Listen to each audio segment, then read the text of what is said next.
Assalamualaikum warahmatullahi wabarakatuh. Perkenalkan, nama saya Sinta Rompati dari program studi pendidikan matematika. Kalian pernah bingung nggak? Kapan harus menggunakan huruf kapital, huruf miring, atau tanda titik koma? Tenang, hari ini kita akan bahas tuntas 5 hal penting dalam penulisan bahasa Indonesia. Yang pertama, huruf kapital. Yang kedua, huruf miring. Yang ketiga, huruf tebal. Yang keempat, tanda baca. Dan yang kelima adalah penulisan kata. Yuk kita mulai dari yang pertama. Pemakaian huruf kapital. Huruf kapital digunakan dalam beberapa situasi penting, seperti contohnya, saya pergi ke sekolah. Saya, S-nya menggunakan huruf kapital. Dia sedang membaca buku. Dia, D-nya menggunakan huruf kapital. Huruf pertama dalam kalimat selalu ditulis dengan kapital, meskipun itu kata ganti atau kata kerja.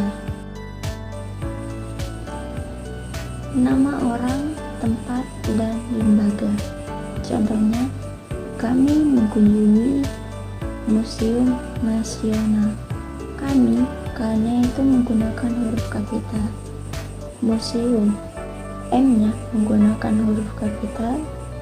Nasional menggunakan huruf kapital. Budi Santoso menjadi pembicara utama. Budi menggunakan huruf kapital. Santoso, S-nya menggunakan huruf kapital. Nama diri, tempat, atau lembaga resmi harus diawali huruf kapital. Yang kedua, pemakaian huruf miring. Huruf miring biasanya dipakai dalam 2 hal berikut. Yang pertama, menulis judul buku, film, atau karya seni. Contohnya, saya sudah membaca Laskar Pelangi. Saya menggunakan huruf kapital. Laskar Pelangi ditulis dengan huruf miring dan diawali dengan huruf kapital. Yang kedua, menuliskan kata asing atau istilah asing. Contohnya, kami menggunakan sistem online untuk pendaftaran. Jadi, kaminya menggunakan huruf kapital. Online-nya itu ditulis dengan huruf miring. Huruf miring membantu pembaca membedakan antara istilah umum dan judul atau kata asing. Pemakaian huruf tebal. Huruf tebal digunakan untuk penekanan atau menonjolkan kata penting. Yang pertama, menegaskan bagian penting dalam teks. Contohnya, kata kunci dalam teks ini adalah disiplin. Jadi, disiplin itu menggunakan huruf tebal. Perhatikan kata wajib atau petunjuk soal. Jadi, wajib itu ditulis dengan huruf tebal. Yang kedua, menandai istilah atau istilah teknik dalam dokumen ilmiah. Fotosintesis adalah proses pembuatan makanan pada tumbuhan. Jadi, fotosintesis itu ditulis dengan huruf tebal. Faktor utama dalam ekosistem adalah rantai makanan.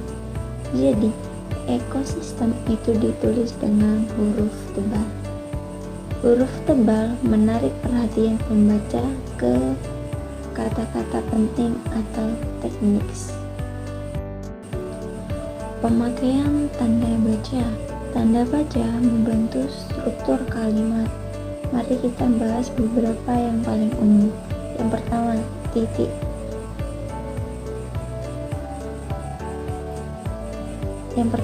titik. Titik digunakan untuk mengakhiri kalimat pernyataan. Contohnya, saya suka membaca buku, diakhiri dengan titik. Ibu masak di dapur, titik.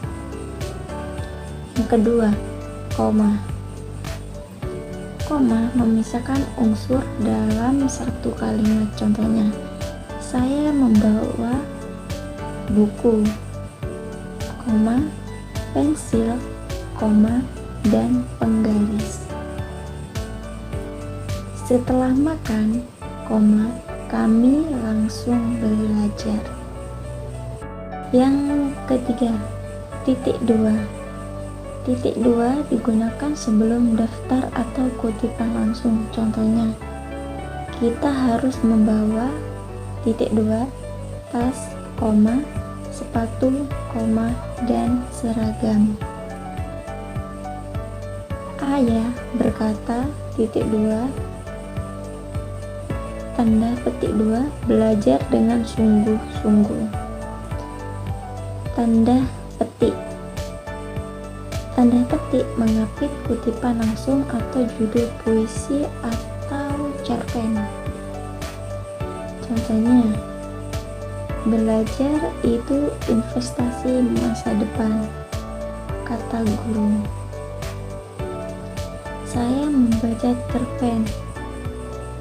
Tanda petik lelaki tua dan laut. Yang kelima, tanda seru dan tanda tanya. Untuk kalimat perintah atau tanya, contohnya, ayo segera pergi, diakhiri dengan tanda seru. Di mana kamu tinggal, diakhiri dengan tanda tanya. Penggunaan tanda baca yang benar membuat tulisan lebih mudah dipahami dan tidak menimbulkan makna ganda.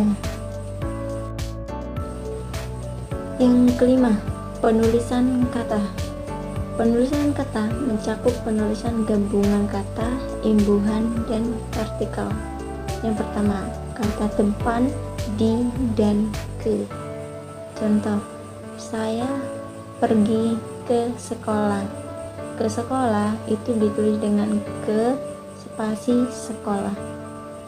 Buku itu ada di meja, jadi ditulis di spasi meja. Jika di atau ke menunjukkan tepat, maka ditulis terpisah. Imbuhan sebagai awalan. Contohnya, buku itu dibaca oleh Rani. Jadi, dibaca itu digabung. Dibaca. Soal itu dikerjakan dengan baik. Dikerjakan itu dinya digabung. Jika di merupakan awalan dari kata kerja pasif, maka ditulis sambung. Gabungan kata. Terima kasih. Terima spasi kasih, bukan digabung jadi terima kasih. Jadi ditulisnya itu terima spasi kasih. Silakan duduk. Banyak kata dalam bahasa Indonesia yang penulisannya harus dipisah meskipun sering salah ditulis.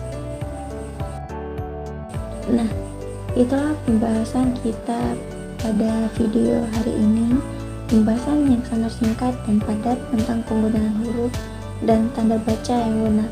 Dengan memahami ini, kita bisa menulis lebih rapi, lebih benar, dan tentu lebih percaya diri. Kalau kamu merasa video ini bermanfaat, jangan lupa bagikan ke teman-temanmu ya. Sampai jumpa di video selanjutnya.